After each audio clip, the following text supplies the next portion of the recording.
Assalamualaikum warahmatullahi wabarakatuh. Kami dari kelompok 10 akan mempresentasikan sebuah campaign yang berjudul Campaign Lebaran Lebih Seru bareng Nongsim Indonesia.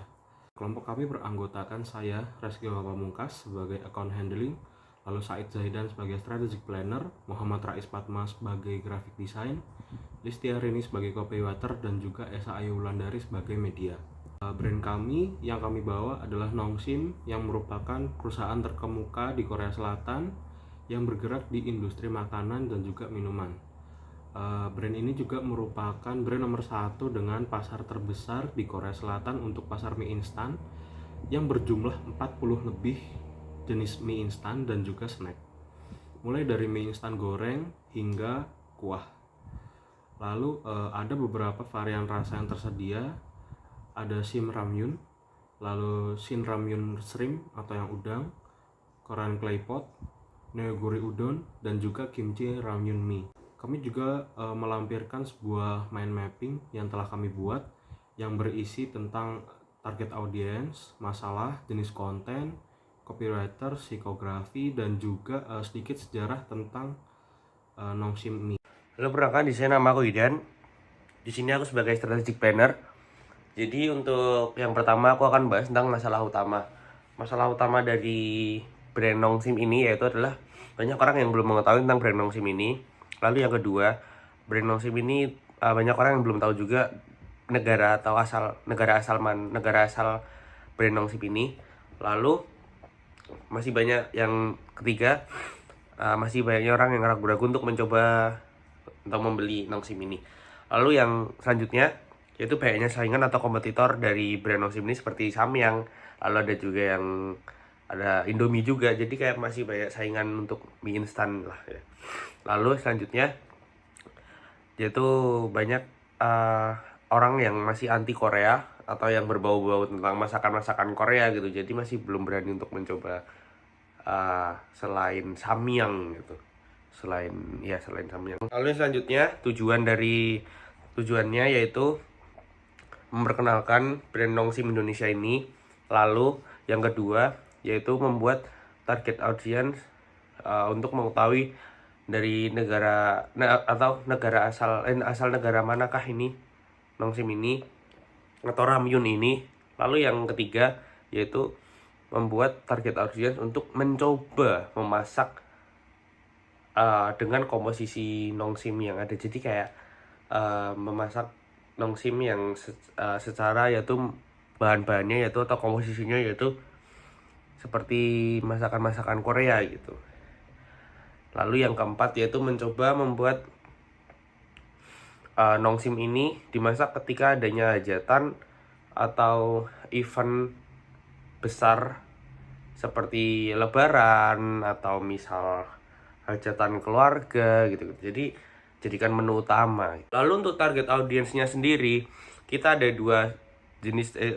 dua sasaran untuk target audiens. Yang pertama yaitu untuk target audiens yang pertama yaitu kita menggunakan atau kita menyasar generasi Z atau generasi milenial yang kisaran umuran 17 tahun sampai 25 tahun, yaitu para pelajar SMA atau SMP sederajat sampai dengan mahasiswa atau mahasiswi. Jadi yang karakteristiknya yang kurangnya wawasan tentang mengenai makanan Korea sampai dengan yang anti atau yang tidak suka dengan hal yang berbau dengan Korea, ya seperti itu. Lalu yang kedua, di sini kita akan menyasar pasangan suami istri yang nikah muda, yaitu kisaran umuran 28 tahun sampai dengan 34 tahun. Jadi yang karakteristiknya yaitu yang pecinta drama Korea dan juga yang suka kuliner atau yang sangat suka juga dengan masakan Korea, seperti itu. Selanjutnya kita bahas ke penggunaan media dan fungsinya. Di sini aplikasi pertama yang kita bahas adalah aplikasi TikTok. aplikasi TikTok ini kan emang lagi rame banget dipakai sama masyarakat Indonesia. Bahkan tahun lalu di bulan Oktober aja penggunanya udah sampai 732 juta. Nah, pengguna TikTok ini sebenarnya punya usia beragam. Tapi 42%-nya memiliki rentang usia sekitar 18 sampai 24 tahun. Dan mereka menggunakan aplikasi TikTok dengan rata-rata 89 menit per harinya. Yang menguntungkan lagi, pengguna TikTok pada tahun ini, di bulan Ramadan ini, meningkat sampai 90%. Mereka itu lebih aktif menggunakan TikTok pada bulan Ramadan ini. Nah, di sini kita bisa memanfaatkan TikTok dengan sebaik-baiknya, karena dengan meningkatnya pengguna ini, akan lebih besar lagi peluang untuk masyarakat lebih tahu tentang produk Nongshim. Di TikTok sendiri sekarang udah menyediain fitur TikTok Ads, di mana kita bisa mempromosikan produk kita dengan lebih mudah. Nah, ada 5 jenis iklan di TikTok yang bisa kita manfaatin. Yang pertama ada in-feed video, kedua ada brand takeover, ketiga ada hashtag challenge, keempat ada branded augmented reality atau AR. Ini bentuknya itu filter yang bisa kita pakai. Dan yang kelima ada top view ads. Di sini aku tertarik banget buat pakai hashtag challenge dan branded augmented reality. Karena dengan hashtag challenge kita otomatis mengajak orang-orang untuk membuat konten dengan hashtag yang kita sediakan. Lalu dengan branded augmented reality atau filter AR tadi, kita juga bisa membuat filter Mi Nongshim dengan dekorasi Korea-Korea agar target audiens kita itu tahu kalau Mi Nongshim ini berasal dari Korea. Aplikasi kedua yaitu adalah YouTube. Nah, YouTube ini juga memiliki 170 juta pengguna dengan rentang usia 16 sampai 64 tahun. Nah, penggunaan aplikasi YouTube ini berkisar di angka 25,9 jam per bulannya. Kalau di TikTok tadi ada 5 jenis TikTok Ads. Nah, di YouTube juga mereka menyediakan fitur YouTube Ads yang bisa kita manfaatkan. Di YouTube Ads ini ada 3 jenis. Yang pertama ada True View, kedua ada Pre-roll Ads, dan yang ketiga itu Bumper. Nah, kalau Bumper dari True View dulu. Dari True View ini iklan itu biasa berdurasi 15 sampai 30 detik. Tapi kalau udah 5 detik nih kita tonton, itu bisa kita skip iklannya. Biasanya kayaknya teman-teman bakalan udah sering nemuin iklan dengan True View ini. Yang kedua tadi ada pre-roll ads. Nah, iklannya itu nggak bisa di skip dan punya durasi 15 sampai 20 detik. Yang ketiga itu iklan bumper. Sama kayak pre-roll ads tadi, sama-sama nggak bisa di skip, tapi durasinya tuh lebih pendek, cuma 6 detik. Jadi pesannya itu harus dibuat sesingkat-singkatnya. Ini menurut aku kalau kita pakai yang bumper itu juga merupakan tantangan sih, soalnya untuk menyampaikan pesan ke audiens itu kalau singkat nggak pasti semua audiens itu bakal dapat pesan itu.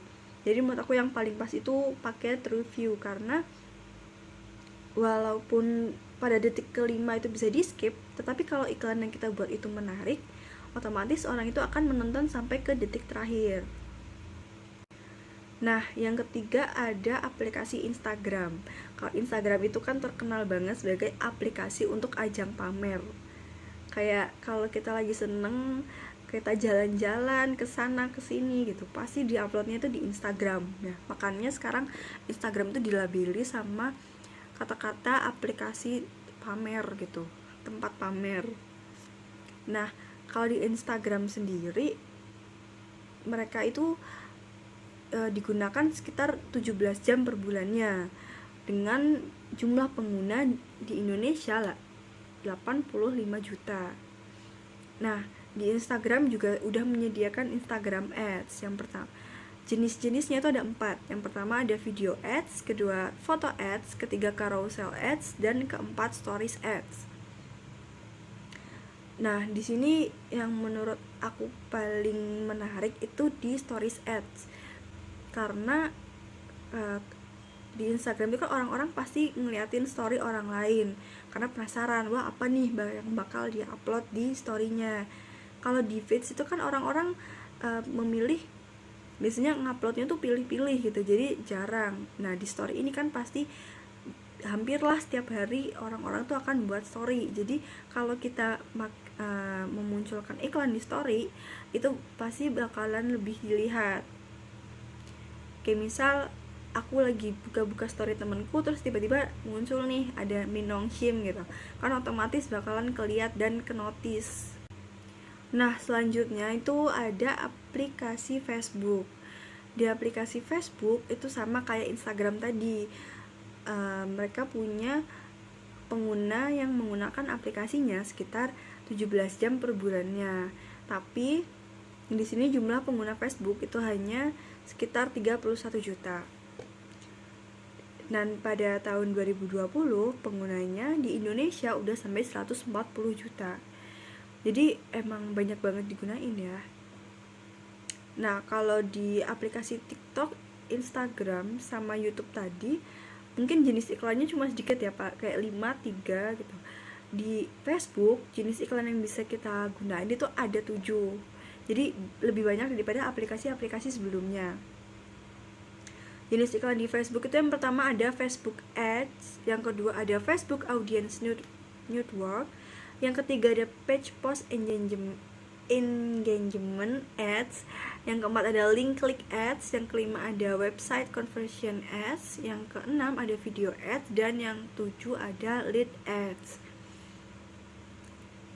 Di sini yang menurut aku paling menguntungkan itu ada di Page Post Engagement Ads. Nah, di sini kita bisa mendapatkan like, comment, dan share sebanyak-banyaknya. Jadi iklan ini tuh jangkauannya tuh lebih luas. Jadi kita bisa mendapatkan konsumen-konsumen baru, tapi tetap mempertahankan konsumen-konsumen kita yang lama. Nah, dengan fitur ini kan kita otomatis akan mendapatkan feedback secara langsung karena ada kolom komen di situ. Otomatis orang-orang yang akan tertarik atau mungkin ada memiliki pertanyaan gitu bisa langsung komen di situ. Terus juga bisa share, mungkin kita bisa share ke teman kita kayak, wah ada Nongshim nih, kita beli yuk gitu. Itu bakal lebih mudah. Sebenarnya sama kayak kalau di TikTok tadi. Di TikTok kan juga kita biasanya bisa mendapatkan komen sama like dan share. Jadi yang di Facebook ini menurut aku tuh mirip-mirip sama TikTok. Oke teman-teman, jadi itu adalah pembahasan media yang bisa aku sampaikan kali ini. Terima kasih. Selanjutnya di sini ada jenis konten yang ingin diangkat. Konten video challenge yaitu berupa kreasi makanan lebaran bersama keluarga pakai Nongshim Ramyun dengan menggambarkan yang pertama di sini ada suasana lebaran ala suasana Korea. Nah, ini bisa menggunakan pakaian, bendera atau bunga yang menjadi ciri khas di daerah Korea. Terus yang kedua ada suasana di Korea banyak ketupat. Yang ketiga ada suasana ruang makan Korea saat lebaran. Nah, kalau biasanya di ruang makan yang ada di Indonesia itu biasanya nuansanya kental akan lebaran pakai ketupat. Nah, itu bisa dihias-hias nih pakai yang ada Korea-Koreanya. Yang keempat, suasana lebaran di kampung halaman, ramai bersama keluarga dan saudara. Yang kelima, suasana barbeque di halaman rumah, menciptakan suasana lebaran berbeda dari tahun sebelumnya. Yang keenam, opor makanan lebaran di siang hari dan malam hari keluarga dipersatukan oleh Nongshim Ramyun. Yang ketujuh, konten challenge memakan Nongshim dengan kearifan lokal yang ada di Indonesia. Perkenalkan, saya Rais, saya sebagai graphic designer pada campaign kali ini, Lebaran Seru bareng Nongshim Indonesia. Dari hasil diskusi tim kami mendesain sebuah banner ad yang berlatar belakang berwarna merah dengan tambahan simbol-simbol yang biasa digunakan pada saat lebaran, yaitu ketupat. Kami memilih ketupat karena ketupat biasanya menjadi salah satu simbol yang digunakan pada saat lebaran. Kemudian kami juga mendesain ulang kemasan dari Nongshim Ramyun. Kami desain ulang dengan memberi tambahan berupa ketupat yang diletakkan pada Nongshim Ramyun ini. Kemudian kami juga memberikan sebuah logo atau desain keluarga kecil atau keluarga muda, karena kami mengharapkan bahwa dari target audiens ini sesuai dengan apa yang kami harapkan pada campaign kali ini. Kami juga memberikan tagline yang diharapkan para keluarga muda ini membuat kreasi masakan lebaran bersama keluarga dengan Nongsim Ramyun. Untuk copywriting akan dijelaskan oleh teman saya, Tia. Nah, untuk konsep copywriting lebaran seru bareng Nongsim Ramyun di Indonesia, ini ada beberapa yang kita ambil. Yang pertama, menceritakan aroma ramyun Nongsim. Yang kedua, menceritakan sensasi ramyun Nongsim. Yang ketiga, menceritakan tekstur dari sajian ramyun Nongsim. Selanjutnya, menceritakan bahan ramyun Nongsim. Selanjutnya, menceritakan arti di balik sajian ramyun Nongsim. Nah, di sini kami udah bikin contoh dari copywriting Nongsim Ramyun, yaitu untuk Nongsim Ramyun sendiri merupakan sebuah produk mie instan yang berasal dari Korea. Tak heran apabila mie ini memiliki cita rasa Korea yang cukup pekat. Nongsim memiliki aroma seafood yang cukup dominan, dipadukan dengan rasa pedas menambahkan keunikan rasa dari makanan yang satu ini.